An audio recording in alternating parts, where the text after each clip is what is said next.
Hello everyone, welcome to exam भी। दोस्तों बहुत स्वागत है आप सभी का एग्जाम भी के इस प्लेटफॉर्म में to make your preparation 50% faster. मेरा नाम है Kailash Tiwari, ex CFO Union Bank of India. So दोस्तों, United India Insurance Company Limited की कल एग्जामिनेशन की लास्ट डेट थी। मैंने आप सभी से बोला था कि अपॉर्चुनिटी को मिस नहीं करना है। अगर आप बैंकिंग और इंश्योरेंस सेक्टर को प्रिपेयर कर रहे हैं तो इसको आपको फिल करना था। आई होप कि जितने भी स्टूडेंट्स चाह रहे होंगे उन्होंने फिल कर लिया होगा। अभी क्वेरी होती है या क्यूरियोसिटी होती है, हम कहते हैं कि टोटल एप्लीकेशंस कितनी, कितने बच्चे हैं कंपटीशन में या लाइन में, कितने लोग खड़े हैं जिनके साथ मुझे compete करना है। सो आपने देखा होगा कल से काफी सारी वीडियोस आई है ना, डिफरेंट डिफरेंट यूट्यूब चैनल्स पे। तो आपको पता चला होगा कि ये नंबर 1.1 लाख का है। और ये किसके बेसिस पे हमें पता चलता है, ये कितने एप्लीकेशंस फिल किए जा रहे हैं उसके बेसिस पे। डेफिनेटली सबने सबमिट भी नहीं किया होगा, कुछ ऐसी गड़बड़ भी होंगी।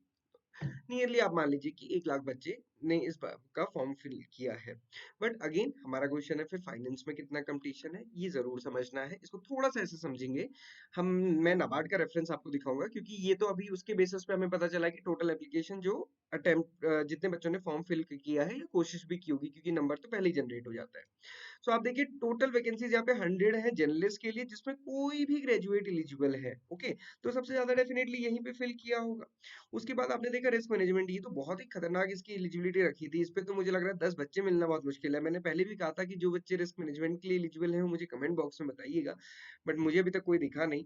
फाइनेंस एंड इन्वेस्टमेंट में आप देखेंगे 20 वैकेंसीज है, बट यहाँ पे थोड़ी हम कह सकते हैं कि इस बार क्योंकि इन्होंने एलिजिबिलिटी ब्रॉड की है, बीकॉम भी मेंशन किया है, साथ ही साथ एमकॉम भी, दोनों एलिजिबल। अगर आपने बीकॉम किया विद 60% तो भी आप एलिजिबल थे, एमकॉम किया तो भी आप एलिजिबल थे। तो डेफिनेटली यहाँ पे थोड़ा कंपटीशन ज्यादा होगा, बट कितना ज्यादा होगा, वो ज्यादा का क्या परिभाषा है वो देखते हैं।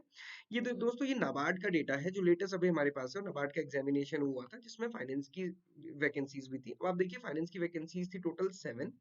उसके अगेंस्ट में कितने फॉर्म फिल हुए थे? 1047। यहाँ पे हालांकि बीकॉम एमकॉम नहीं था, बट स्पेसिफिक फाइनेंस के थे तो यहाँ पे बहुत कम रहते हैं।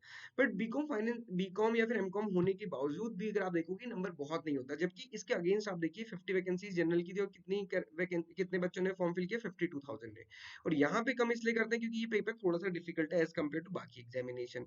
तो आप समझ सकते हैं कि यहाँ पे भी जो 100 वैकेंसीज है वो जर्नलिस्ट में होंगे, और उसके अगेंस्ट मैक्सिमम एप्लीकेशन किस में होंगी? जर्नलिस्ट में होंगी। तो अगेन फाइनेंस में आपको 2, 3 या 4 हजार तक हो सकती है, इससे ज्यादा अगेन ये नहीं नंबर होगा, है ना। तो आप ये समझिए कि ये कंपटीशन आपका है। तो हमेशा आपको ये ध्यान रखना है, क्योंकि जितनी भी स्पेशलिस्ट स्ट्रीम्स होती हैं वहां पे वैकेंसीज कम होती हैं और बच्चे कम ही अप्लाई करते हैं। और एक चीज मैं आपको बता दूं, बच्चे कितने भी दोस्तों अप्लाई करें, जिसने पढ़ना है या जिसने पढ़ा हुआ है ना, सिलेक्शन उसका होगा। ये बात आपको हमेशा ध्यान रखनी है, क्योंकि फॉर्म फिल कर लेना एक बात होती है, एग्जाम देने जाना भी दूसरी बात होती है। क्योंकि नाबार्ड में ही अगर आप देखेंगे, हमने हमेशा देखा है लगभग लगभग 60%, ये तो मैं मैक्सिमम हायर साइड कह रहा हूँ, 55% बच्चे ही फॉर्म फिल करने के बाद एग्जाम देने जाते हैं। ओके, सो इसलिए इस नंबर से कोई बड़ा रोल या इम्पैक्ट नहीं पड़ता है, ना ही इस नंबर को देखना चाहिए, है ना। क्योंकि अगर अभी 5,000 भी बच्चे हैं मान लीजिए फाइनेंस में, तो भी क्या आपको तब भी उतना ही पढ़ना है। मान लीजिए 500 बच्चे भी हैं और इवन 50 बच्चे भी, दोस्तों तब भी आपको पढ़ना है। हम कहते हैं कि अगर मान लीजिए एक वैकेंसी के अगेंस्ट में 2 बच्चे भी है ना, तो कंपटीशन तो तब भी है ना। अब इन दोनों में से किसका सिलेक्शन कैसे पता? तो आपको अपनी मेहनत करते रहनी है, इन चीजों पे नहीं जाना है। सोशल मीडिया है आज के टाइम पे, है ना, हम लोग बहुत इजीली ड्रिफ्ट हो जाते हैं चीजों को देखने के लिए। इसीलिए हम कहते हैं कि फोकस पढ़ाई करनी है। यूट्यूब से पढ़ाई कम, ऐसी ही चीजें ज्यादा होती हैं। अभी इससे क्या मिला वो होगा आपको, आई डोंट नो, है ना। तो ये थोड़ा ध्यान रखना है, क्योंकि एग्जामिनेशन पैटर्न इंपॉर्टेंट है, सेक्शनल टाइमिंग है, और सेक्शनल कट ऑफ भी क्लियर आपको करनी है, तो उस पर फोकस करना है। GA will be one of the major game changer for all those students preparing from the या form field from the journalist stream. तो उनको ये ध्यान रखना है कि जनरल अवेयरनेस इंपॉर्टेंट होने वाला है, क्योंकि क्वांट्स इंग्लिश में तो सभी धुरंधर होंगे, ये मान के चलिए। ओके, सिमिलरली जो स्पेसिफिक स्ट्रीम वाले स्टूडेंट्स हैं उनके लिए तो खैर सारे ही गेम चेंजर सब्जेक्ट होते हैं, बट वहां पे आप देखेंगे जनरल अवेयरनेस का वेटेज कम है। और एडिशनल जो आपका सब्जेक्ट रहेगा उसके 60 क्वेश्चन रहेंगे 120 मार्क्स का, तो अगेन ये काफी इंपॉर्टेंट है। और दोस्तों मैंने इसके साथ ही आपको बताया कि एनएफएल में भी वैकेंसीज आई है, तो वो स्टूडेंट जो फाइनेंस से है उनके लिए वो वैकेंसी है, उसको भी जरूर अप्लाई करें, क्योंकि वो भी काइंड ऑफ सिमिलर पैटर्न में ही होगा, बस वहाँ पे नंबर ऑफ क्वेश्चन ज्यादा है। सो ये आपको फोकस करना है। तो अभी क्योंकि एग्जामिनेशन डेट हमको पहले से पता है 14 दिसंबर, और आप सभी को पता है कि अभी आपके पास बहुत लंबा टाइम है ना, क्योंकि अभी तो सिर्फ 6 तारीख ही हुई है। तो लगभग लगभग हम मान सकते हैं 40 डेज आपके पास है। 40 डेज में आपको जो सबसे ज्यादा फोकस करना है वो है जीए और अपना सब्जेक्ट है ना, फाइनेंस वाले स्टूडेंट्स के लिए खासकर। और जो जर्नलिस्ट वाले स्टूडेंट्स हैं उनको तो जनरल अवेयरनेस भी करना है और क्वांटिटेटिव इंग्लिश भी करनी है, क्योंकि आपको नहीं पता कि कहाँ पे कौन सा गेम चेंजर हो जाए। ओके, इसलिए इसको पढ़िए। नंबर होंगे कितने फॉर्म फिल हुए हैं, कितने किस कैटेगरी में हैं, कितने, उससे कोई बहुत ज्यादा फर्क नहीं पड़ेगा, ये मान के चलिए कंपटीशन तो रहेगा ही।